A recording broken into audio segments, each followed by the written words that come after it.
Welcome. It's indisputable. I'm your host, Rashad. Richey, good to be with you. We have a lot on the agenda today. Breaking down news of the day, my contributor, none other than David Shuster, TYT contributor, Rebel HQ rock star. Should be a fascinating analysis.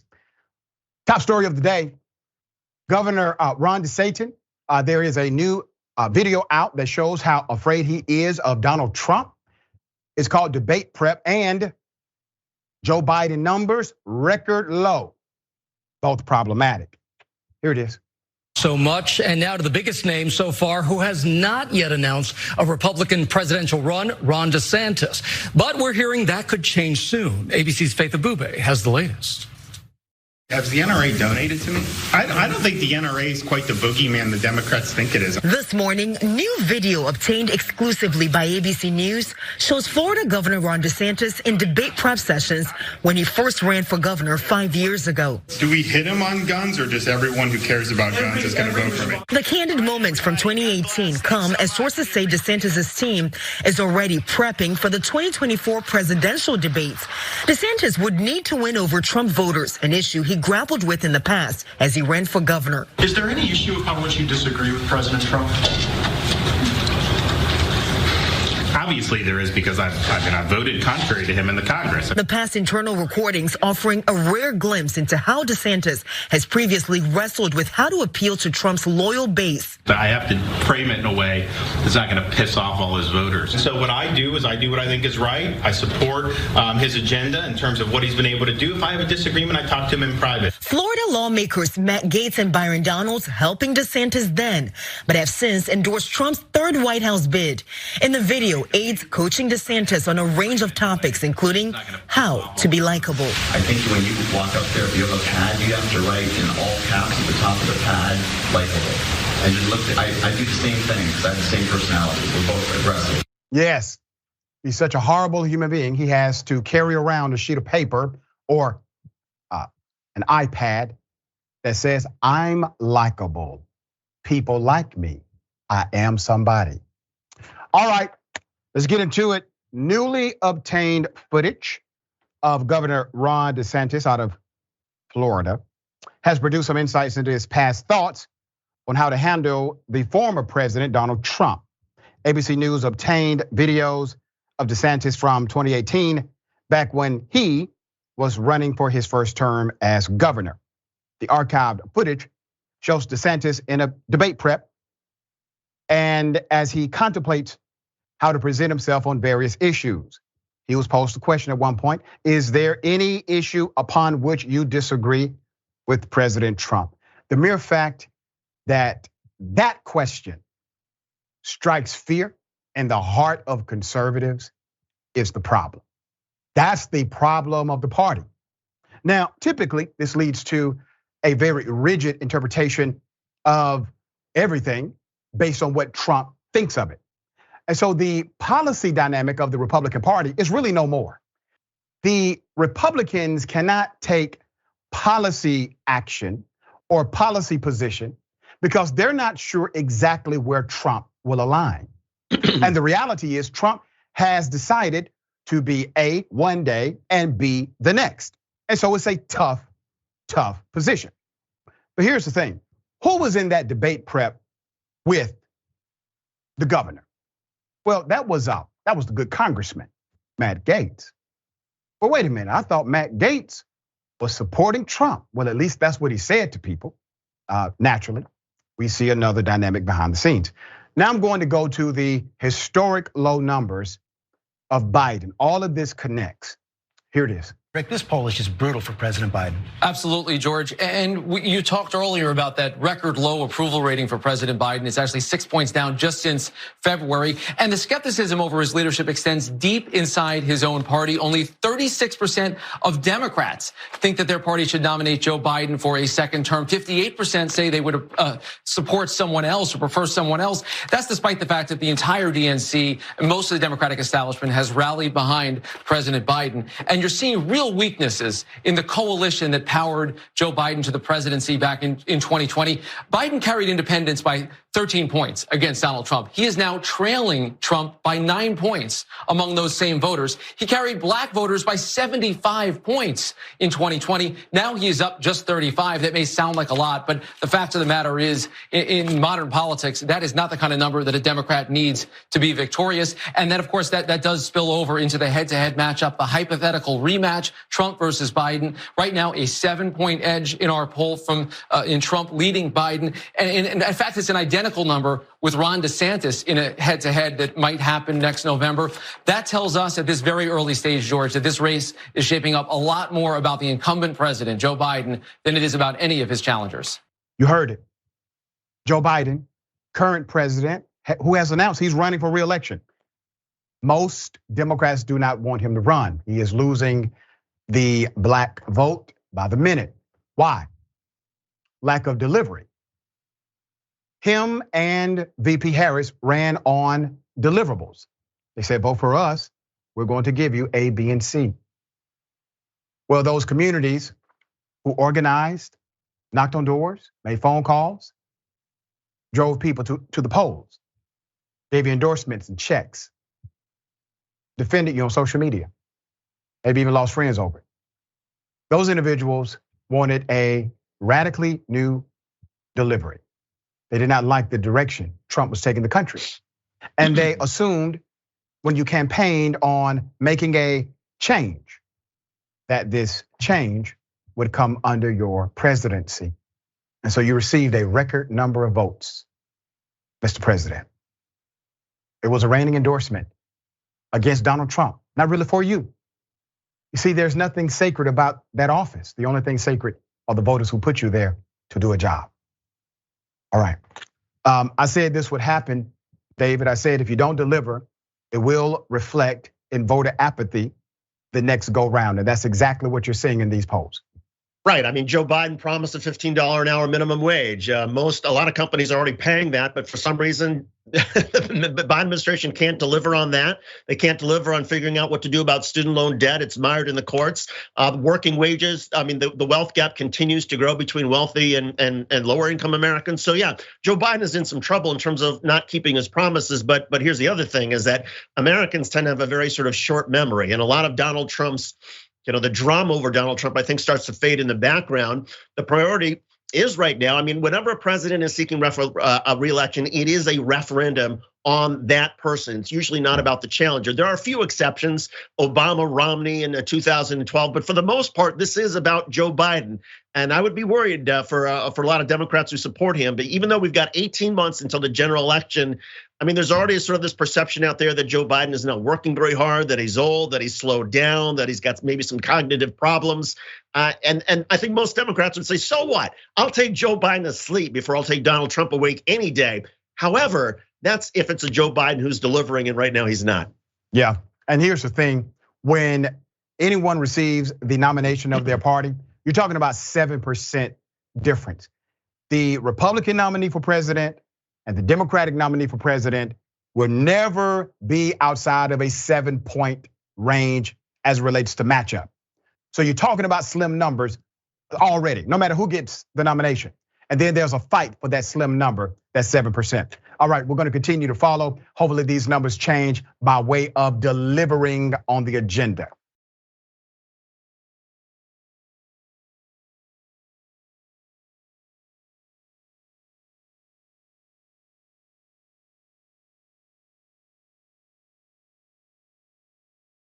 Okay, obviously, we're gonna bring up another tragedy, right? Mass shooter. Let's go to the video.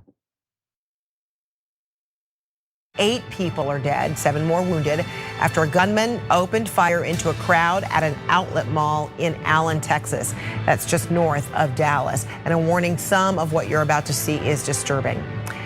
Witness dash cam capturing the moment the gunman got out of his car and then immediately began firing, ambushing unsuspecting people walking by. We're pausing this video before the shooting actually begins, but other witnesses were recording as the attack unfolded.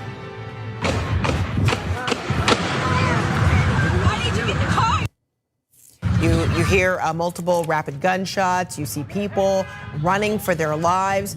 And a photo obtained by CNN appears to show the gunman after he was shot by a responding officer. And you can see an AR-15 style rifle nearby. He is clad in black body armor and appears to have several extra magazines strapped to his chest. Here we go again. Let's put up the pictures full mass. Let's be very clear. This country has a problem with gun culture.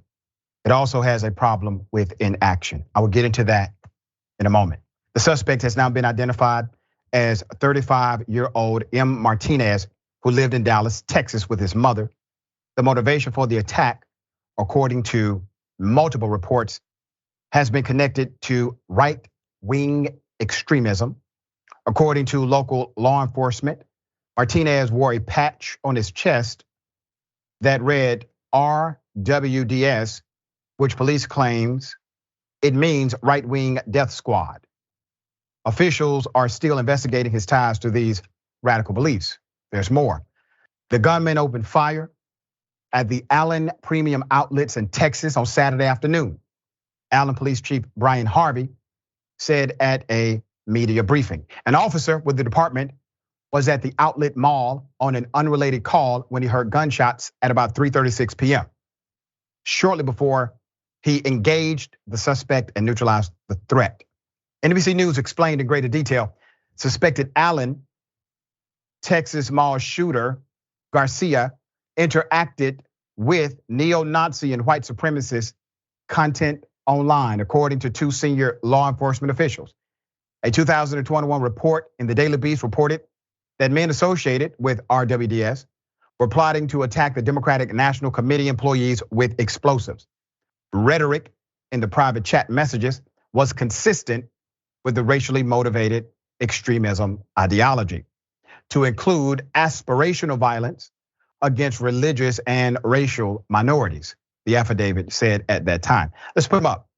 When posed the question, all right, asked about his reaction to the shooting and what next steps should we take, Texas State Republican Keith Self, a Republican out of Allen, said, well, those are people who don't believe in an almighty God who is absolutely in control of our lives, adding, I know people want to make this political, but prayers are important. And they're powerful in the families who are devastated right now. Keep his picture up. You should be a damn shame of yourself, sir. I looked at your record. So while you're saying that people should pray when there are dead bodies in the street, you didn't say that when it came to voter integrity or voter election laws. You agreed that the elections needed to be restricted, basically, and you knew the information you were receiving was false. However, it did not stop you from acting in your legislative capacity. Here's what's ironic, dear sir. While you tell people who are grieving the death of their loved ones to pray, why did you not tell people who were complaining about the ballot to simply pray? Why did you not tell individuals who are concerned about a woman's right to choose to simply pray? You see, you engage in legislative behavior because those are things you care about. But for things you don't care about, you put it on God and act as if you do. You see, I know your game. You may have others fooled, but not me. I'm from Glenwood Road. There's more. Let's put her up. And Congresswoman Marjorie Taylor Greene, who continually makes her pro-gun stance known, chimed in on Saturday, placing blame on mental illness, drugs, and evil forces for the mall massacre. Once again, no policy conversation whatsoever. Isn't it ironic? No one is asking, well, could we have done something to stop this individual from receiving this gun? I mean, Marjorie Taylor Greene, if you believe it is connected to mental health, have you proposed a red flag, a federal red flag law that would allow a stopgap between purchase and mental health diagnosis? No. All right, David, thoughts here. Even if one accepts, and let's just for argument's sake, let's just suppose I say, yeah, there is evil out there. And yeah, there are people with mental health issues. But let's if you look at the last 30 years, most of the major mass shootings have involved the AR-15. If you look at what happened at Sandy Hook and Marjorie Stoneman Douglas and what's happened in Allen, Texas, imagine those scenarios where, yes, somebody wants to kill a lot of people, but instead of an AR-15, an assault weapon, they have a pistol or they have a hammer. Sure, maybe they kill 1 or 2, but they don't kill 10 or 20 or 22. And that's the issue here. We can agree or disagree about whether there's evil in our midst, mental health, whether there's not enough belief in God, although I think in Japan, only 1% of the population there believes in Jesus Christ, but they have not had any mass shootings in the last 20 years. But putting all that aside, it's not we're missing the point. If you're a Republican, it's not the question of mental health. It's not a question of whether there's evil. It's how can we mitigate this? We just don't let anybody drive a bulldozer or jump into the cockpit of a commercial airliner unless they have the proper permit, unless they have the proper insurance. Why don't we do the same with guns? Why can't we say, no, you can't have an AR-15 unless you're a member of the military, unless you've been certified. You cannot have these weapons unless you have insurance. The fact that we don't do this is insanity. Yeah, and the reality is there's no self-correction model because the federal law prohibits anyone from suing a gun manufacturer. And because of that, they are able to freely lobby organizations to completely ignore the will of the citizen.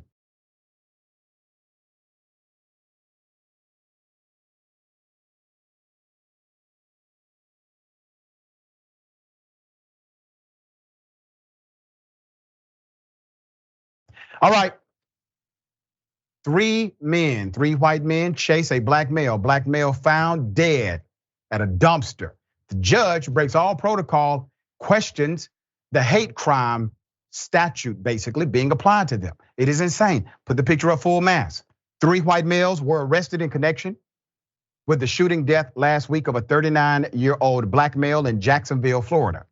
The victim's name has not yet been released, according to First Coast News.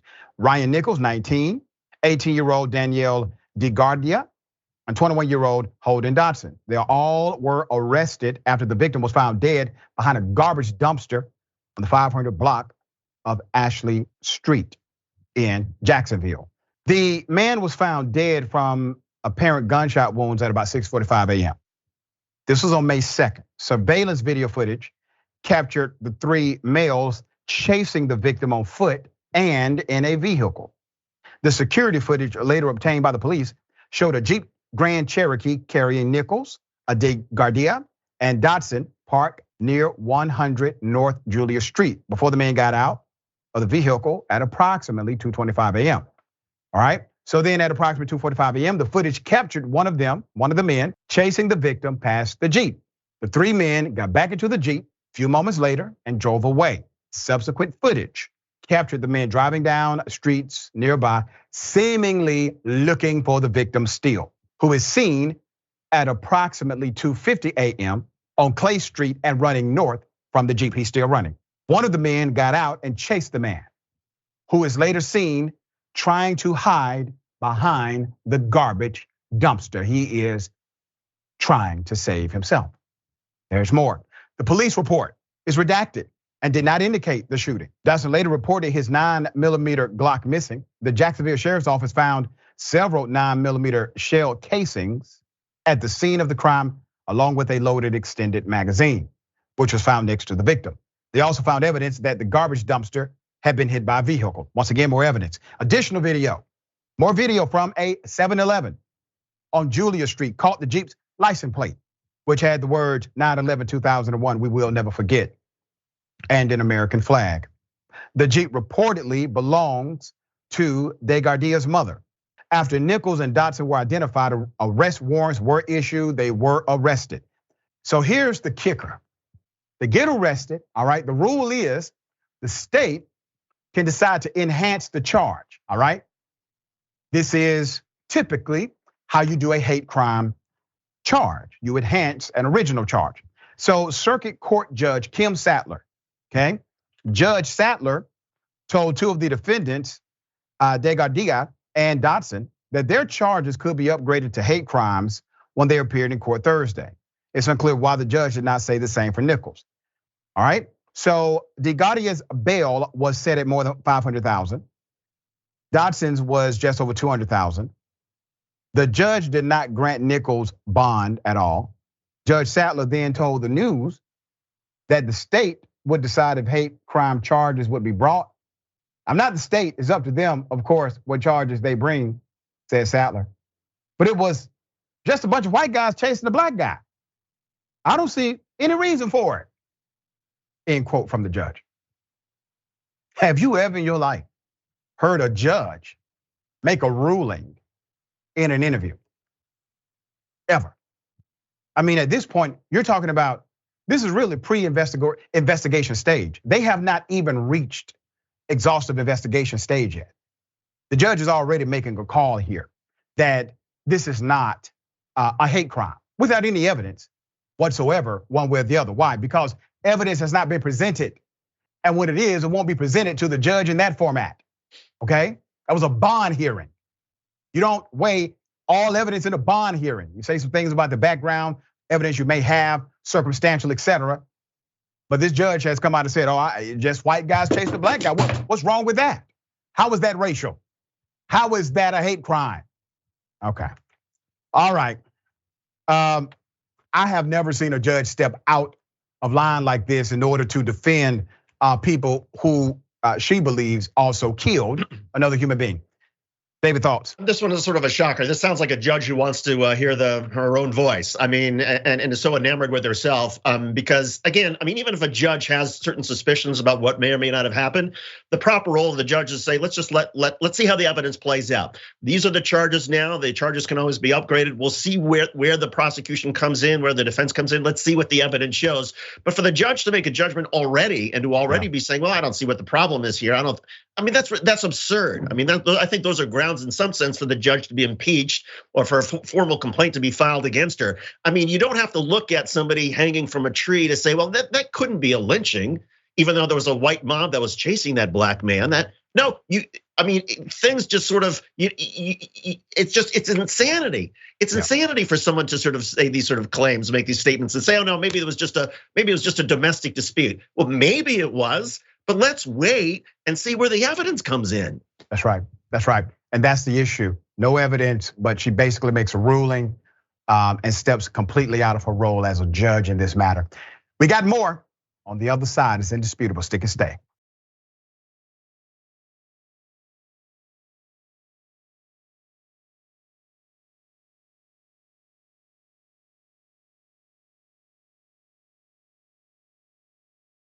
You want to call the police on them for having a barbecue on a Sunday. You're still free! Back off! I'm going to tell them there's an African-American man threatening my life. So go take it to the bus stop. I was right here, dude. Where do you live? I'm not telling you where I live, dude. It's none of your business. I'm tired of seeing dogs on my car every It's day. my problem? Yeah, it is. Out of my face. Well, then mind your business. You hit her! You bitch! Get it out of here! Hit my dog, you stupid bitch! I'm running your ass. Do shit to you. Oh, no, You. She doesn't do shit to you. Get the dog out of here! She kicked the dog. Let's put up the picture. All right. My sources tell me this Karen is actually the real Wicked Witch of the West. So the poster said in the caption, Lake Tahoe dog, poop Karen kicks dog and physically assaults dog owner after mistaking the dog poop for hers. Spoiler, the owner is carrying her dog's poop bag in hand, which obviously the Karen was so upset she didn't recognize that she was talking to a responsible dog owner who actually had the bag in hand.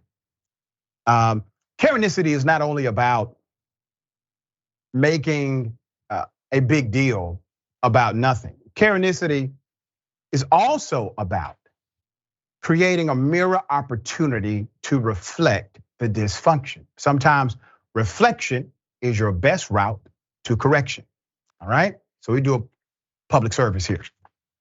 All right, David, thoughts? Dr. Richey, did you see the movie Trolls? Because that woman looks a lot like the queen in Trolls who's trying to eat the trolls. I'm just saying, and when I first saw that picture of this woman, I thought, why does she have a snake around her neck? Is that what this story is going to be about? And no, it's not about the snake. This is not a snake. She's not actually from the movie Trolls, though she looks like it. This is clearly a woman who's got some issues. Never mind her concern about dog poop. So we'll just leave it at that. All right, there you go. No updates from that story at all.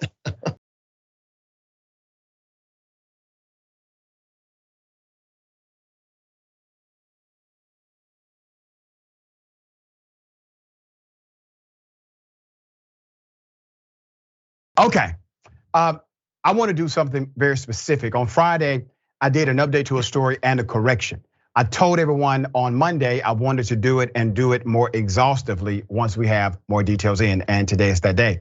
So a few days ago, we reported on a story out of Georgia. It dealt with schools and a game. In that story, we cited another publication. That publication was incorrect in the picture that it showed. We want to apologize to the individual in the picture, to the family that it may have offended. Now we're going to tell you the story based on the update, all right? Parents of the Padilla school complained about the alleged slurs after one of their players was ruled ineligible for the school's championship game because of how he responded to the racial slurs. You're looking at Padilla School right there, okay? It all started Friday during a soccer match between Padilla and Richey High School in Rome, Georgia. Parents say the Padilla players complained to game officials that Richey school players kept calling them the N-word. So video shows the player even talking to an officer on the field. Parents say game officials did not punish the offending players. The player who went to the official complaining about the slurs scored a goal. Then he raced, according to the report, to Richey bench and pointed at them, and he was ejected for taunting, according to the officials. That meant he could not play in the championship game. The school athletic director, let's put him up, issued a complaint about the behavior from the opposing team. So you have an actual complaint on record, and submitted an unsatisfactory official report to GHSA to try to get the red card decision reversed to Georgia High School Athletic Association. That was denied. The GHSA is led by Dr. James R. Hines on the left, okay? And then you have the Richey High School principal, his name is Joseph Patel. So Floyd County Superintendent Glenn White called WSB-TV's Tom Jones. Tom is a good reporter, great reporter, good friend, and was empathetic that his players never used racial slurs. White said that was determined after an internal investigation. White also said records indicate the Georgia High School Association interviewed the 4 referees and all said they did not hear any racial slurs. So Superintendent White says one of his players was also ejected from last Friday's game. He says it wasn't because of racial slurs, but something called dissent and unsupporting behavior. Channel 2, however, watched a video of the game, okay? And noticed that a Padilla player on the field did in fact complain about racial slurs after his teammate was ejected. But they called him the N-word 3 times, he said in response to the ejection. This is why Tom Jones is a great reporter.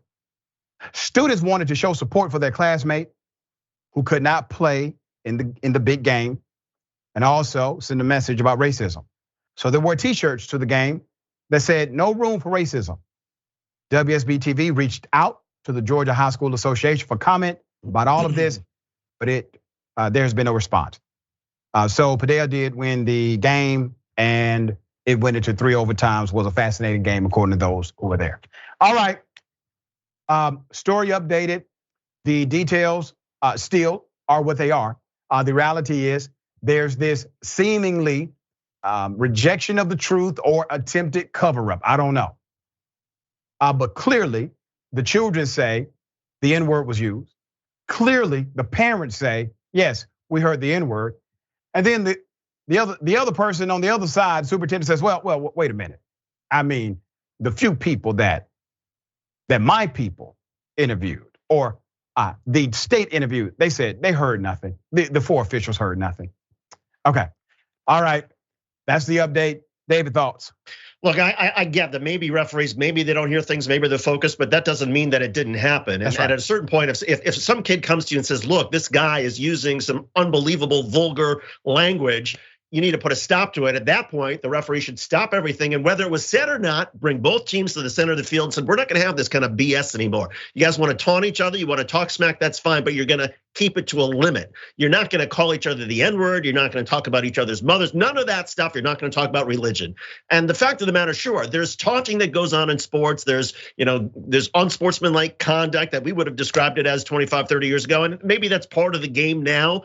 But you can still, as a referee, take control and say, we're gonna have some limits to this. And the fact that the referee didn't do anything at the time when this young student first said, hey, let's listen to what they're calling me.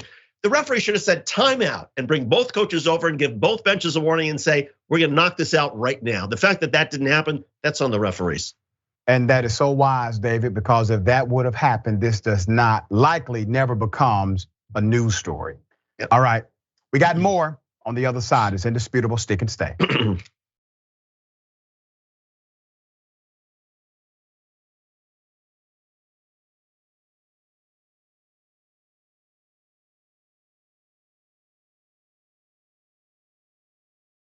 All right, welcome back. We still have a lot of show left. An flight attendant goes to a black mother, basically threatens to kick her off because the black mother told a white female, hey, this is my seat, you gotta get up. Let's put up the pictures full mass here. Okay, give you the background. Racial discrimination is brought to light in a Canadian Flair Airlines flight when a white woman refused to leave a seat purchased by a black family for a mother and her newborn. The victims of this event are Baseo Ali Long with his wife and newborn, whom he had purchased a seat for. So Ali, a black woman who recently moved to Canada from Nigeria, posed a question to the white woman sitting in her seat. If she would please move. Fair question. Ali says, the passenger said, no. In the recorded video, you can hear Ali say to a flight attendant, do you see the problem here? The passenger refused to move to her assigned seat multiple times. Unfortunately, this caused the situation to escalate. The attendant can be heard saying to Baseo, if you don't calm down, we need to get you out of this aircraft. The new mother responded, I can't be calm after what you just did. It was then that Baseo, according to her husband, accused the people of racism, noting the Flair staff, talking about the airline staff, spoke to her in a very condescending way. He added, if a black person was sitting on that seat, they would not have hesitated to kick them off the flight. Ultimately, flight attendant sided with the woman who stole the seat. While Baseo was shocked that the white woman not only told her no, but flipped the middle finger at her when she asked her to move, she was also outraged at the response of the flight attendant. We paid for this flight. You didn't help me, she said to the attendant. So here's Baseo photoed in a follow-up announcement in this title, Racism in Canada. Baseo describes how massive online protests finally led to the airline offering a refund. However, he insists that the recouping of his financial losses is the furthest thing from his mind. Instead, he wishes for fair and equal treatment. Baseo's dilemma is not the first and will not be the last. It won't be the last time that a black citizen or black citizens in the West are violated by having their seat assignment relegated. Remember the historic symbol of the issue, a situation where taking a seat was considered justified. President Obama, among many others, credit Rosa Parks' singular act of disobedience with launching a civil rights movement that lasts to this day. Rosa Parks tells us there's always something we can do. He said during a 2013 ceremony to unveil a statue of Parks at the US Capitol, where she is honored alongside past presidents, members of Congress, and military leaders. She tells us that we all have responsibilities to ourselves and to one another. I link the two because I think there's a great dynamic when we see how universal racism can be. Don't allow that to dissuade you from this other reality. The other reality is, while racism can be universal, anti-racism can be universal as well. The same strength that they use to promote their propaganda, you can be stronger, rise to the occasion, and defeat it. All right, David, thoughts here? Look, it clearly seems racist to me, and I think if the airline really wants to provide some sort of justice instead of a refund, they should fire the flight attendant, and they should make sure that that white woman is never allowed on that airline again. Yeah. If you make it clear that you're not willing to abide by the airline rules, by your contract of sitting in your seat, and when notified you're in the wrong seat, you give somebody the middle finger, you should be banned from that airline for years. And for the flight attendant, if there was some sort of mistake, the flight attendant should have gone up to both passengers and said, look, we overbooked, we made a mistake, we assigned both of you to the seat, we're gonna work it out. But that's on the flight attendant to do it before there's a problem, before there's a conflict. But I don't even think that was the problem here. I think clearly the problem was this white woman who was felt some sort of sense of entitlement and wanted to look down on this poor woman from Nigeria and her baby. And I hope that woman is publicly shamed. I hope Canadians will rally around and try to figure out who that racist white woman is and make her next flight miserable.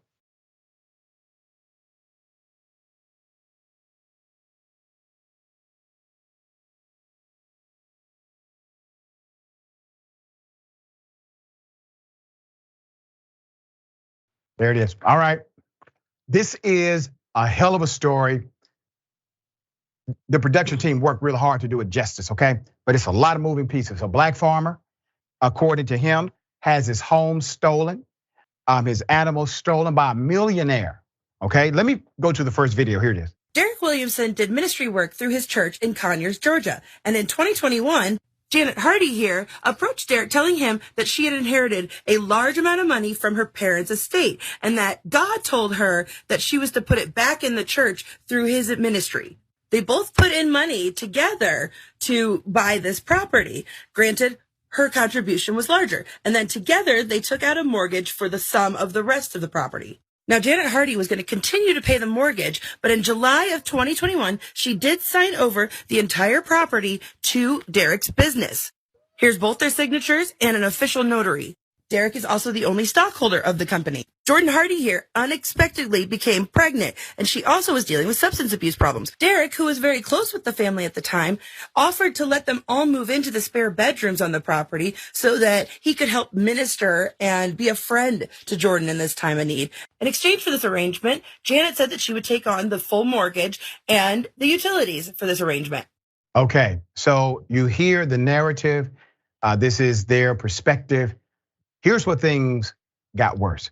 Now, in April of 2022, things started to go sideways. I'm recording all this. Move out of my way.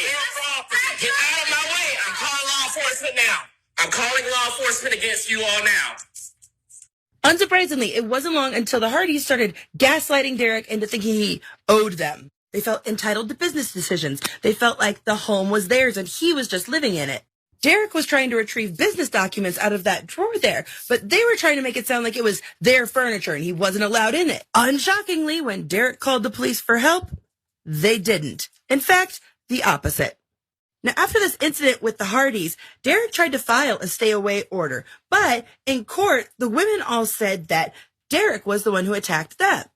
Even though there was video, who do you think the judge believed? The judge actually flipped the order and Derek was forced to leave his home. Legally, everything is in Derek's name. Okay, now remember, everything is in Derek's name. Everything is in Derek's name. How did the system get utilized in such a manipulative way? Here it is. Theoretically, even though he wasn't allowed at the property, Derek could have started eviction proceedings to get them out of his house, except for the fact that suddenly Janet and Jay Hardy were gonna file for divorce. Then Jay filed a return of deed on behalf of Janet in order to try and liquidate the assets that he claimed she was basically trying to hide in their divorce through Derek's business. Because of this petition, basically any legal avenues around the property were frozen until it was disputed in court. Again, keep in mind that James Hardy is a professional millionaire landlord, so he knows all the tricks of the property business. He named Derek and his business as third-party defendants in his case against Janet. Now, legally, if Derek didn't respond within 30 days, then it would be a default judgment and the deed would return to Janet, supposedly to liquidate the assets for the divorce in this bogus charade. Now, Jay's lawyers claimed that they filed this third-party complaint. However, there was no court records of this filing. They tried to pull one over on Derek and only gave him a copy of the summons, which means he was trying to trick Derek into not filing a complaint in response and stealing his land legally. Derek finally got his day in court for the eviction proceeding. I'm going to go ahead and skim over most of the proceedings, but essentially what it boiled down to is she threw out the eviction. She essentially told Derek that he had filed the wrong motion, that he was looking for a ejection, not an eviction. The judge then claimed that the deed was in question, even though it's never been in question. There's never been any sort of motion or defense that has questioned the deed. So then Derek has to go through this whole process again, filing for an ejection. Let's put up the picture of the young man at the center of this saga. Okay, he actually hit me up on social media. According to Derek's GoFundMe, his animals are like his family, have been quietly stolen, sold, and rehomed due to his unfortunate current situation. According to Derek, his former business partner conspired with the Hardys to take animals. My former business partner, zoo owner, teamed up with the Hardys to physically steal my animals and all our animal enclosure fencing, approximately $100,000, and built up a new facility with our fence that is now a few miles from my farm. Nicole Canoy is their primary wildlife accomplice, according to Derek Williamson. Derek posted videos of some of the stolen animals, okay? And also the fencing. Judge Holt, who was involved in the eviction case, had to recuse herself, but later accused Derek of stalking her because she was exposed online. The new judge would find him guilty of stalking the judge who was exposed online. When Derek went to police to request the police reports, he was handed a cover page of the report, but they refused to give him the narrative versions that what happened in the incidents. A woman at the Morgan County Sheriff's Office said that open records request don't cover narrative paperwork. After he left, a lieutenant would call him to inform him that the woman from the station gave him misinformation. Okay, let's put up his GoFundMe. He has a long legal battle. It sounds like it is already hella complex. This is his GoFundMe to help with his legal effort. He wants people to know what's happened. It's a hell of a story. And listen, there are some other twists and turns. We don't have enough time to get into every single element of what happened here and what's ongoing. But David, you heard this story. You heard the zigzag of this story. What are your thoughts on it?